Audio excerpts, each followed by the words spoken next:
डटे रहे और विजय हासिल किया और तीसरी बार लगातार रिकॉर्ड बना। हम विजय नहीं हुए, ये हमारे कार्यकर्ताओं का विजय।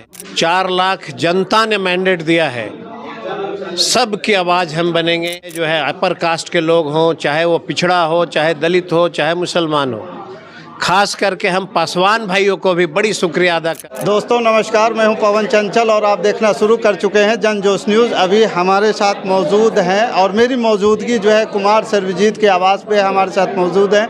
कुमार सर्वजीत जी, सबसे पहले तो आपको जीत की बहुत बहुत बधाई हो। आपको भी बहुत बधाई हो और बोधगया विधानसभा के तमाम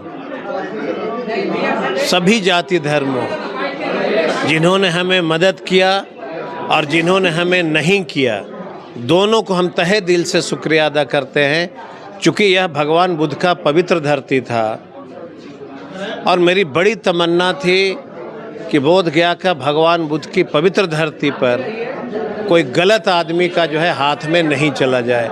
शायद खास करके बोधगया के लोग ये नहीं समझ पा रहे थे, लेकिन मैं शुक्रिया अदा करता हूँ, नमन करता हूँ भगवान बुद्ध को, भगवान विष्णु को, मंगला माई को और जो है विंध्यावासिनी देवी को, वैष्णो माता को, कि आप लोगों ने मिल कर के हमें इतनी शक्ति दी कि फिर से हमें तीसरी बार लगातार भगवान बुद्ध की पवित्र धरती पे सभी जाति धर्मों ने हमें बहुत मदद किया। फिर से मुझे पवित्र धरती को सेवा करने का मौका दिया। मैं तहे दिल से शुक्रिया अदा करता हूँ, खास करके तेजस्वी यादव जी के और उनके परिवारों को मैं शुक्रिया अदा करता हूँ कि उन्होंने तीसरी बार भी हमसे भरोसा हमारा नहीं तोड़ा। एक चीज़ है सर, जिस तरह से आंधी आई है एनडीए की और जो है जिस तरह से एक कहिए कि उस स्थिति में, उस परिस्थिति में, तूफान में आप जो है डटे रहे और विजय हासिल किया और तीसरी बार लगातार रिकॉर्ड बना। हम विजय नहीं हुए, ये हमारे कार्यकर्ताओं का विजय है, ये हमारी पार्टी का विजय, ये हमारी तेजस्वी जी का विज़न का विजय है। और मैं भरोसा दिलाता हूँ कि विपक्ष में रह के और जो हमें 4 लाख जनता ने मैंडेट दिया है, सबकी आवाज़ हम बनेंगे, सबके लिए भला सोचेंगे। चाहे वह कोई व्यापारी हो, चाहे जो है अपर कास्ट के लोग हों, चाहे वो पिछड़ा हो, चाहे दलित हो, चाहे मुसलमान हो, खास करके हम पासवान भाइयों को भी बड़ी शुक्रिया अदा करते हैं जिन्होंने मुझे उस लायक नहीं समझा। हम एक ऐतिहासिक परिवार से हैं और हमारे पिता के सामने चिराग ऐसे व्यक्ति का कोई स्थान नहीं था और शायद हम पे उन लोग भरोसा नहीं कर पा रहे थे। फिर भी मैं तहे दिल से उनको भी शुक्रिया अदा करता हूँ। चिराग पासवान लगातार 2-2 दिन यहाँ, चिराग जी को मैं बहुत शुक्रिया अदा करता हूँ कि एक दलित का बेटा, एक आप ही के समाज का बेटा को चुनाव हराने के लिए आपके पास जितना हथकंडा था आपने अपनाया, लेकिन एक पासवान का बेटा आपके सामने डटा रहा। आपसे मैं झुकने वाला नहीं हूँ, आजीवन नहीं झुकूंगा और हम अपने जनता का, अपने भगवान स्वरूप ईश्वर का हम लगातार सेवा करते रहे। इस समय सर एक बात और भी बताएंगे सर, जब चिराग पासवान फतेहपुर के हाई स्कूल मैदान में आए थे, एक बार उसी समय बोले थे कि हमारे पास सरकारी आंकड़ा कह रहा है कि हम जीत रहे हैं। ये कौन सी सरकारी आंकड़ा बोल रहा था सर? पता नहीं, उनके पिता का यह संस्कार नहीं था। उनके पिता महान पुरुष थे, लेकिन मैं दावे के साथ कह सकता हूँ कि जब तक वह व्यक्ति राजनीति में है, अपने समाज के लिए वह कुछ नहीं कर सकते हैं। एक इस विधानसभा में, अभी दलितों की बात मत करिए, एक कोई पासवान के बारे में बता दें उन्होंने दिल से उसका सेवा किया हो। एक व्यक्ति कोई बता दे, एक व्यक्ति नहीं मिलेगा गया जिला में जिन्होंने कभी वो अस्पताल तक में मदद किया हो।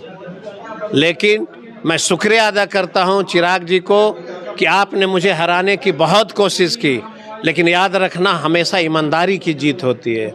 जो ईमानदार होते हैं, जो जनता का सेवक होता है, वो सदैव विजय होता है। इसको कोई हरा नहीं सकता है। जिस प्रकार से आपने विकास का कार्य किया, उसके लेकर के लोगों ने जो है पिछले बार की अपेक्षा बढ़ चढ़ के आपको जो है मतदान किया। आप कल्पना करिए कि पिछले बार हमें 80,000 वोट आया था इस बार वही जनता ने मुझे 1,01,000 वोट दिया। 21,000 बढ़ गई।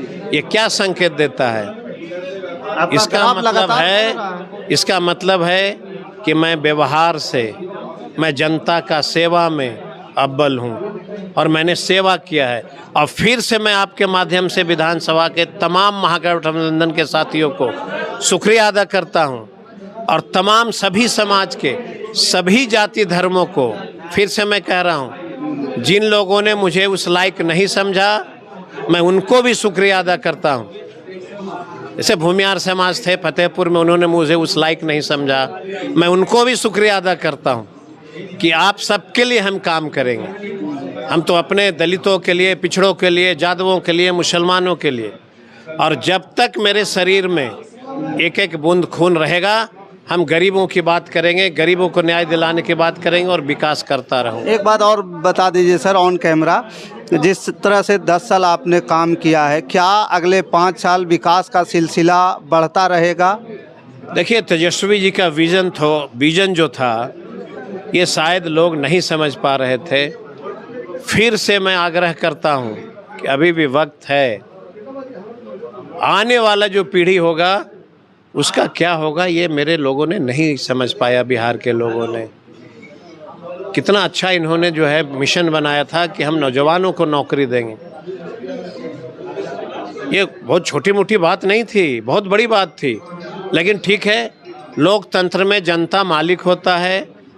राष्ट्रीय जनता दल और महागठबंधन को जिन्होंने मदद किया उसको भी शुक्रिया, और जिन्होंने नहीं किया उसको भी बहुत शुक्रिया। चलिए दोस्तों, देखा आपने, कुमार सर्वजीत लगातार सभी को शुक्रिया कह रहे हैं जिन्होंने इनको मतदान किए और जिन्होंने नहीं भी किए। लेकिन इन्होंने एक बात और भी बोले कि जो है विकास का कार्य लगातार चलता रहेगा। तेजस्वी यादव के जो सपना है उस पर भी लगातार कार्य चलता रहेगा और सभी को जो है शुक्रिया अदा किए हैं। बाकी इस खबर के प्रति आपका क्या विचार है, आप हमें कमेंट कर ज़रूर बताइएगा। हमारे साथ बने रहने के लिए धन्यवाद। जय हिंद, जय भारत।